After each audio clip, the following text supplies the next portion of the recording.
फिर बिगड़ेगा माहौल बयानों से, फिर बिगड़ेगा बैलेंस चुनावों से, फिर इस बार निष्पक्षता पर खरा उतरेगा।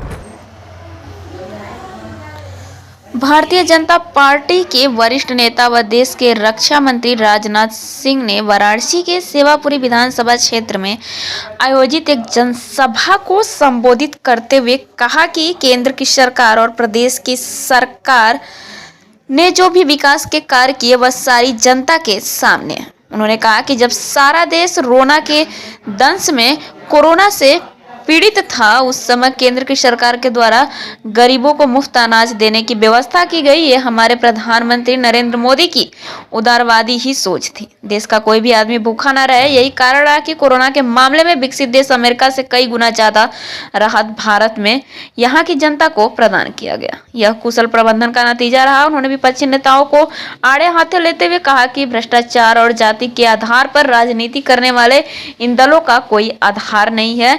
इन दलों के कारण ही राजनीतिक दलों के नेताओं पर से आम जनता का विश्वास उठता चला जा रहा है। लेकिन आपको बता दें, मैं विश्वास दिलाता हूं कि आने वाले कुछ समय के बाद फिर से राजनीतिक दलों पर विश्वास जमना शुरू हो जाएगा। भारतीय जनता पार्टी ऐसा करके दिखाएगी।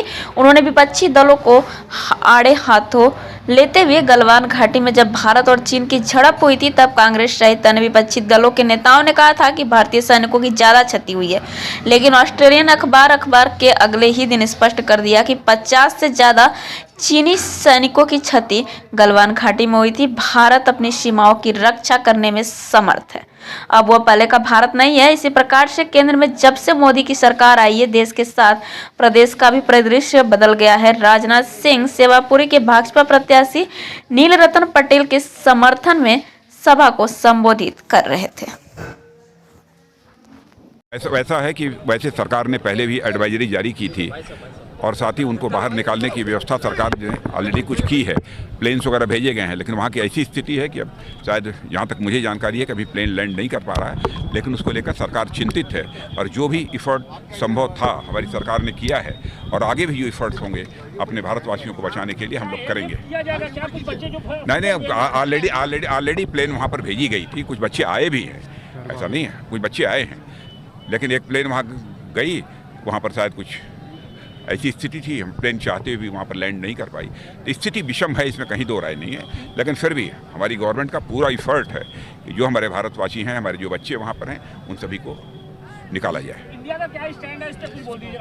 भारत चाहता है कि शांति कायम होनी चाहिए, बातचीत के द्वारा इसका हल निकाला जाना चाहिए, युद्ध की स्थिति पैदा नहीं होनी चाहिए, यही भारत की सोच है।